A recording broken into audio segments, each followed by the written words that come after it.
ओम श्री गणेशाय नमः। आपके अपने चैनल सनातन दर्शन में सभी प्रेमी दर्शकों का, श्रोताओं का, ज्योतिष प्रेमियों का, सनातन धर्म के को मानने वालों का हार्दिक अभिनंदन। आज ज्योतिष की श्रृंखला में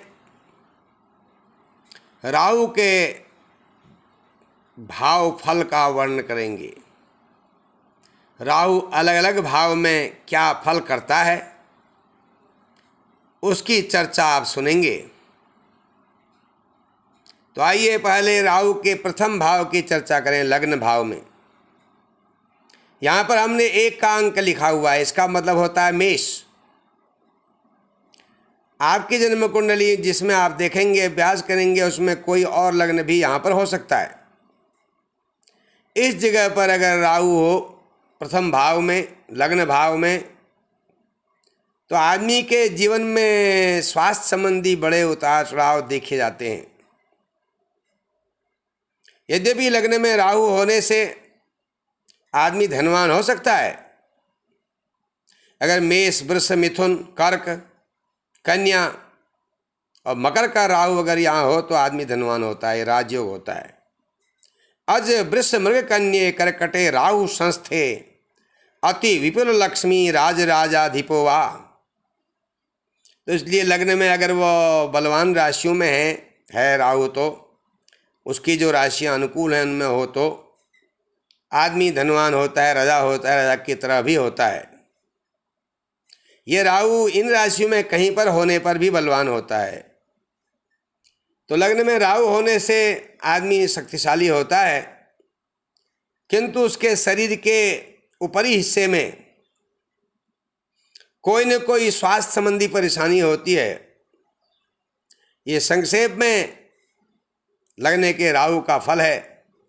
राहु बाल्यकाल में चोट देता है। अगर यहाँ पर राहु हो तो सिर में, चेहरे में घाव हो सकता है। आइए दूसरे भाव के राहु की चर्चा करें। राहु अगर दूसरे भाव में हो, या इसको धन भाव कहते हैं, इसमें हो, वो आदमी जो है गुप्त बातों को प्रकट कर देने वाला होता है। एक प्रकार से गलत काम करने वाला भी हो सकता है। दूसरा स्थान वाणी का है, इसलिए राहु यहाँ पर होने से आदमी ऐसी वाणी बोलेगा जिससे कपट प्रकट होता है, चतुराई प्रकट होती है। दूसरे स्थान का राहु मुख के रोग भी पैदा करता है। ऐसा आदमी मुंहफट होता है, कभी कभी ऐसी बातें कह देता है जो नहीं कहनी चाहिए। उसे जल्दी क्रोध भी आता है। वो बड़े लोगों के सहयोग से धनी बनता है। कभी कभी वह दयालु भी होता है।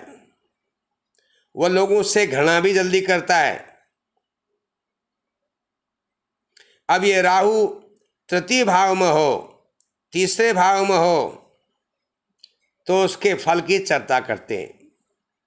ऐसे जातक समाज में इज्जत प्राप्त करते हैं, प्रतिष्ठा प्राप्त करते हैं। भाइयों से उनका विरोध होता है। ये धनवान भी होते हैं और दीर्घायु भी प्राप्त करते हैं, और उनकी बुद्धि बड़ी दृढ़ होती है, पक्की होती है। यह बड़े बड़े कष्टों से बचाता भी है। आइए चौथे स्थान के राहु की बात करें। यदि राहु चतुर्थ भाव में हो तो जातक मूर्खता वाले काम करने लगता है, तो सावधानी की जरूरत है। यदि आपकी कुंडली में यहाँ पर राहु हो तो कोई भी काम करने में सतर्क रहना चाहिए, परामर्श करनी चाहिए, अन्यथा गलत काम कर सकते हैं। ये राहु दुख देने वाला होता है, लेकिन ऐसे लोगों के मित्र होते हैं। ऐसे लोगों के जीवन में कष्ट आते हैं। कम अवस्था में, कम उम्र में भी ऐसे लोगों को बड़े कष्ट आते हैं। किसी किसी समय ऐसे लोग प्रसन्न रहते हैं, अन्यथा चौथे स्थान का राहु आदमी को प्रसन्नता नहीं देता, प्रसन्नता में बाधा करता है, वो बेचैनी करवाता है। अब आइए पांचवें भाव के राहु की चर्चा करते हैं। ये पंचम भाव है। पंचम भाव से पुत्र का विचार होता है, विद्या का विचार होता है। तो पंचम भाव में राहु हो तो ऐसे लोगों के संतान होने में परेशानी आती है, अथवा संतान की तरफ से चिंता रहती है। ऐसे मनुष्य बड़ा कठोर होता है, निर्दयी भी होता है, और उसके कोख में, बगल में कष्ट होने की संभावना रहती है। पेट का जो निचला भाग है, कोख, उसे कुक्षी कहते हैं, वहां पर कष्ट होने का डर रहता है। ऐसा व्यक्ति जिसके पांचवें स्थान में राहु हो, वो बोलने में नाक का उपयोग अधिक करता है, नाक से बोलता है, अनुनासिकता उसके बोलने में रहती है। ये पेट संबंधी परेशानियां भी कराता है, पाचन तंत्र को थोड़ा बिगाड़ता है। आइए छठे भाव में राहु के बारे में चर्चा करें। छठे भाव में राहु हो तो आदमी संपत्तिशाली होता है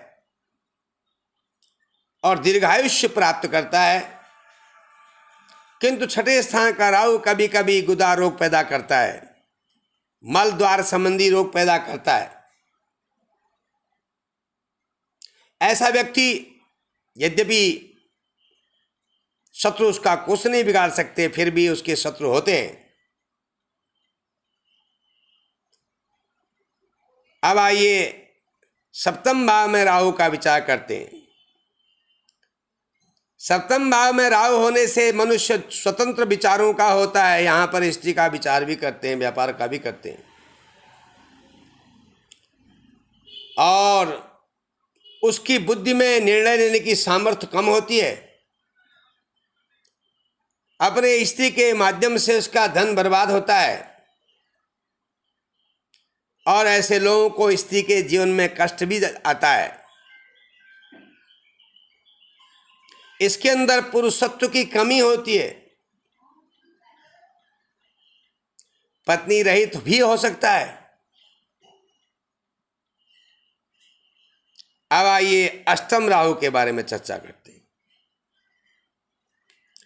जिसका अष्टम राहु होता है वह जातक उदास रहता है,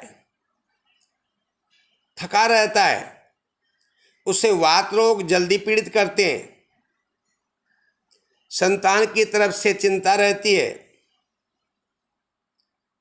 आयु में भी थोड़ी स्वास्थ्य संबंधी दिक्कतें आती हैं।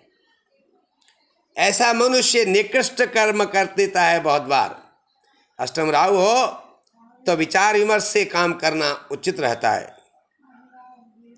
आइए नवम स्थान के राहु की चर्चा करें।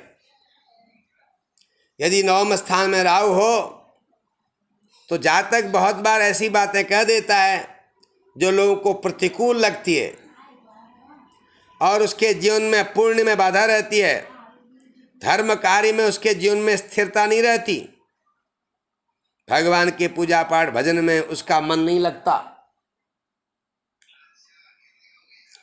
और फिर भी पुण्य कम होते हुए भी किसी समाज के, समुदाय का, समाज का, शहर का, गांव का वो नेता बनता है। दसम में राहु हो तो थोड़े पुत्र वाला होता है, दूसरों के कार्य में सहयोग करता है, उसके कार्य भी अस्थिर होते हैं, अनिश्चितता होती है कार्यों में, वह निडर होता है, किंतु वह ख्याति प्राप्त करता है दसम स्थान में राहु होने से।